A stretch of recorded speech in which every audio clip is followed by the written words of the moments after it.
it's TheNoiseMachine here, aka Max Rutter. Wait, is it the other way around? Yeah, it's the other way around. I'm just making a video to show you how I do things, basically. How I start making a song. I use Propellerhead Reason 5, the 2010 edition. Yeah, it's 6 years old now, but it's what I learned it on, and everything else is pretty expensive, so I make do with what I've got. Yeah, so this is what you get when you first open it up. Well, this isn't what you get when you first open it up. When you first open up Reason, you get some weird, crappy, like pre-made song that someone's made.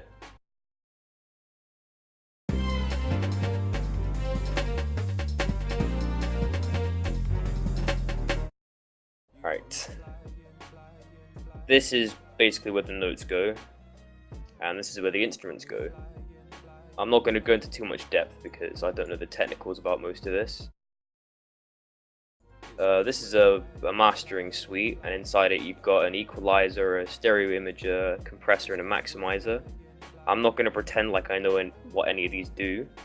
I know that this makes things louder. I know that you can use this for compression. Like, you can use it for side chaining, which I'll explain later. And you can use it to make it quieter, sort of. That makes the image louder. The audio wider and thinner, if that makes sense. So basically, it's like, so if that there, that little green line, and that's the mastering suite. Then the mixer, which is like what a mixer would be in real life. You just plug your instruments in there, they run through into here. Yeah, and that's it. Alright, so I'm gonna do some stuff now. This is just to visualize the audio wave, the waves? Yeah, the audio waves. To see, to give me an idea about like whereabouts the sound is and what's loud and what's not and what needs to be made quiet and all that. So this little bar up here will be active in a minute as soon as I start putting instruments in. So when I start making a song, I like to start with a Thor polyphonic synthesizer, and I play a couple of notes.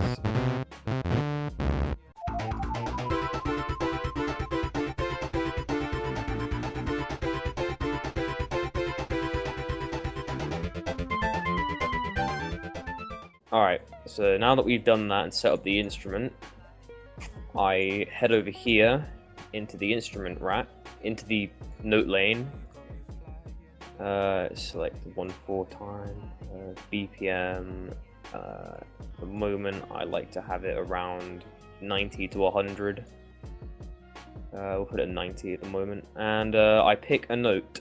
Let's do this one. And this is going to be the bass note. So from this note, we're going to add whatever notes sound good with that.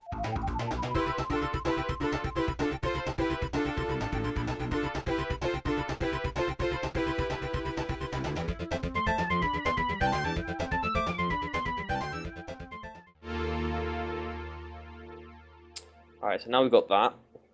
We've got a chord.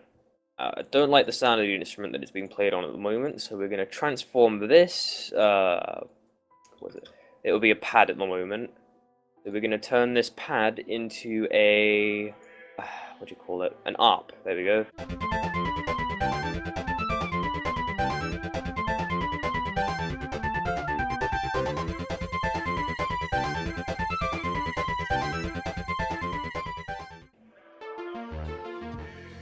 That's not working. Got to plug it in. There we go. Don't like the speed, so I'm going to change that to 8s instead of 16s. A few moments later. This sounds pretty bad at the moment, but I'm just giving examples. I'd never like turn this into a song.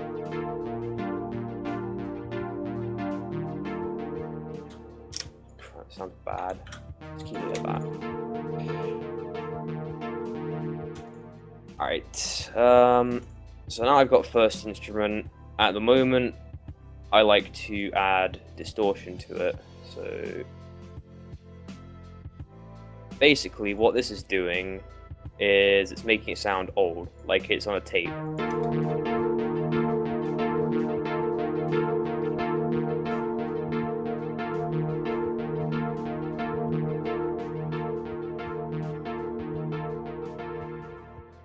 Then what I like to do is I like to put it all into a nice neat combiner.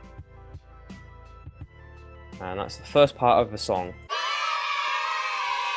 Then what I like to do is create another combinator, because that's just the way I do things. And we're making drums.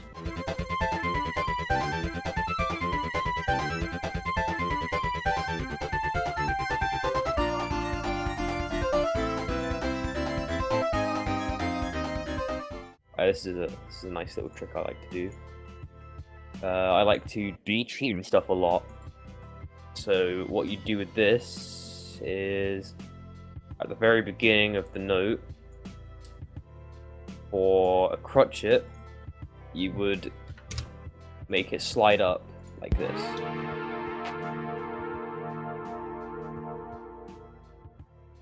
Yeah, I like that sound. It sounds really good when you're putting it on basses as well.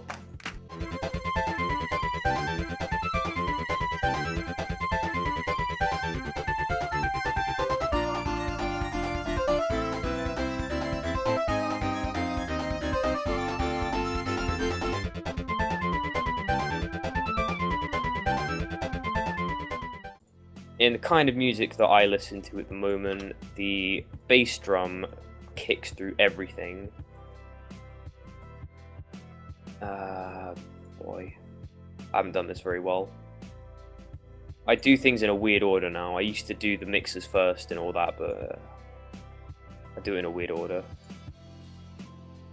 So I brought up side chaining earlier, and that's what I'm doing right now. So this compression unit, what this is going to do is it is going to compress the volume of this instrument every time this bass drum this sample is activated. So we've split the audio from here, so it's going into this thing, the audio splitter.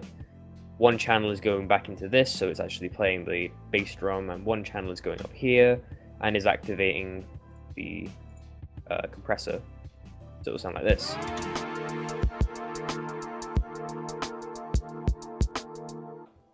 I'd never leave the drums like that. Usually I'd add, all of these channels would be being used with different instruments, but for the sake of time I won't do that.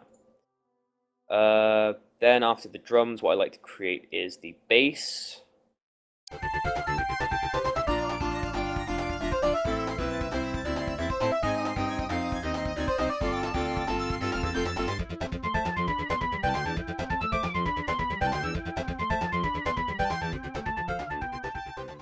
Change the track color because I hate it when the tracks don't match their colors. Yeah, there we go.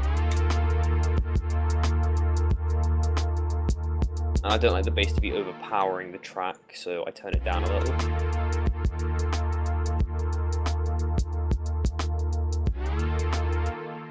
So there you've got the basic 3 instruments that I use for most songs, or when I'm like coming up with ideas. Now we're going to create the lead synthesizer.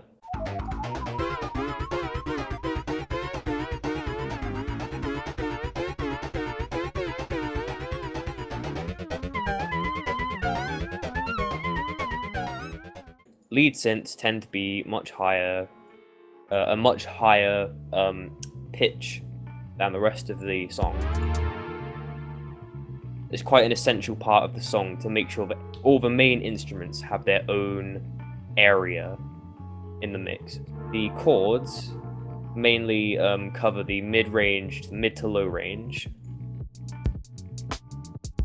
The drums you can hear all the time because they're much louder than everything else, so they cover most of the spectrum. Bass is literally just the the low end, and the synthesizer is going to be the high end, or the high to mid end, because I don't like too much high end in my songs. So I am quite partial to this particular synth sound. Look, if you had mom spaghetti, did you capture it? Or just let it slip? Yo, his palm spaghetti, knees weak, arm spaghetti, his vomit on his sweater spaghetti, mom spaghetti, he's nervous, but on the surface he looks calm spaghetti, to drop bombs, but he keeps on spaghetti, what he wrote down, the whole crowd goes spaghetti, he opens his mouth, but spaghetti won't come out, he's choking how? Everybody's choking now, spaghetti's run out, time's up, over, plow, snap back to spaghetti, oh, there goes spaghetti, oh, there goes spaghetti, wow, he's so mad, but he won't give up spaghetti, no, he won't have it, he knows he keeps on spaghetti.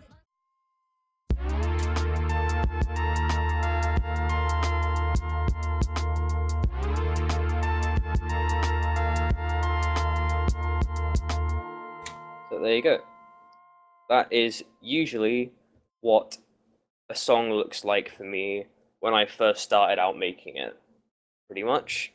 You've got your chords, a little bit of automation, you've got your drums, 2 channels, 2 different swings, you've got your bass with not much going on there, or well, with a bit of pitch bend, and you've got your synthesizer with nothing much going on there either. I'll probably do some more videos about like how I make specific sounds, how I made specific songs. If I get a camera that can do it, that can like record properly, I'll show you how I do MIDI instruments and all that. And who knows, maybe it'll help me get out of the slump that I'm in at the moment. Thanks for watching, and I'll see you in whatever next video I make.